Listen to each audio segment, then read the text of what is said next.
Okay. Hey, Bishop. Hey. How are you? I'm great. How are you doing? I'm doing all right. Thank you so Good. much for having me over. Oh my gosh. I'm excited to be here. It's my privilege. It's my honor to have you here. It is my honor to be here. Wow. Okay. It's my honor to be here.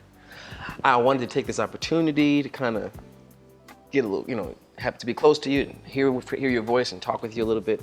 As a young pastor, I've got many questions, and so I won't waste all of your time today. But May I tell you something? I'm sorry. When you said being a young pastor, I thought you were talking about me. I'm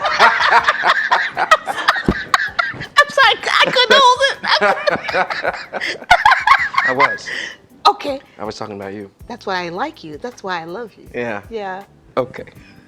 All right. So my first question, just right off the bat, is I'm a young pastor, and there's quite a few of us kind of starting to come up, taking over churches or starting churches, things of that sort, and we all know who you are. We honor who you are.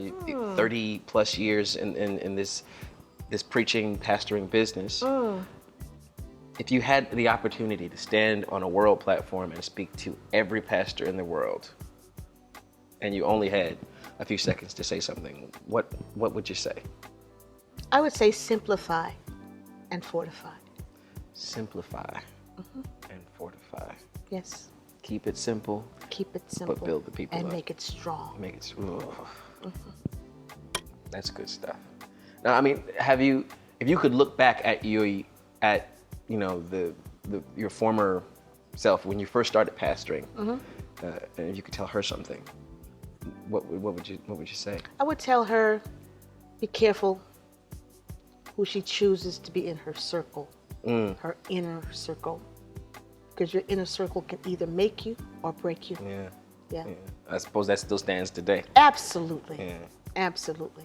Now, I mean, speaking of that, you were a female pastor, a woman pastor, in a time where it really wasn't that popular. Absolutely. I mean, pastors, the world is, and the kingdom is a bit more open and optimistic to that. Much more. To that kind of ministry. But then it was rough. Very rough. Tell me about that a little bit. Because I mean, I can't identify. No, you cannot.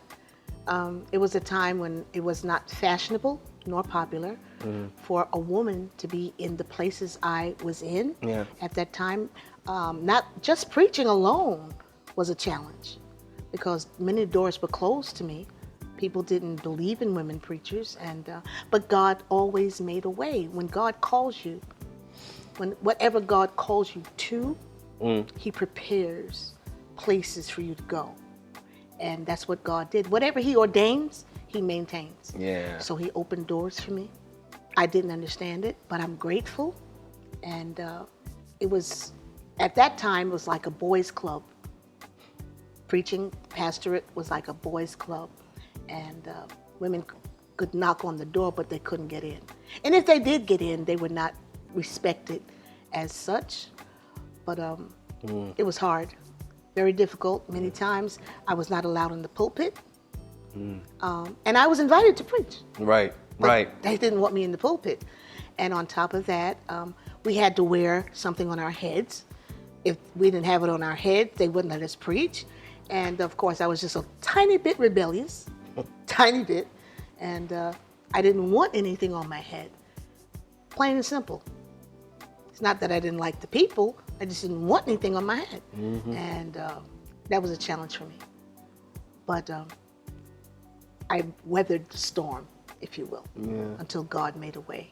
You endured. Yes, I did. I persevered, kept going, no matter what. Now, let me ask you this. Sure. Now, some 30 years ago, when you started this, but here we are 30 years later, 2018, and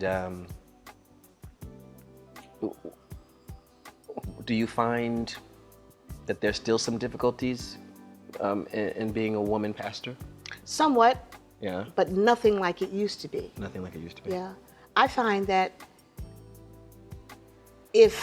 and I try to teach this to younger women who are trying to preach, who are preaching and aspiring to be a pastor, just calm down. Just calm down. don't fight. Don't try to prove anything to anybody, because you don't have to. And I think that's where the problem comes in, because women many times think that only men are powerful, so they try to be like a man. And that turns people off. It turns me off. I say, calm down and let God do the work for you. Yeah. Just let them make a mistake and give you the microphone and preach the hell out of them. Yeah. Yeah. That's what I say. I hear you. Here's a tough one. For me anyway. It's a tough one to even ask. Now you're a bishop. Oh. And so that's a whole nother boys club, right? A whole nother level of it.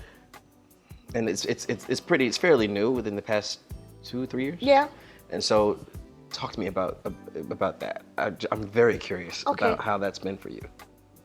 Well, to be honest with you, it's been excellent for me, because I think I've been tried in the fire, if you will, and I've come out.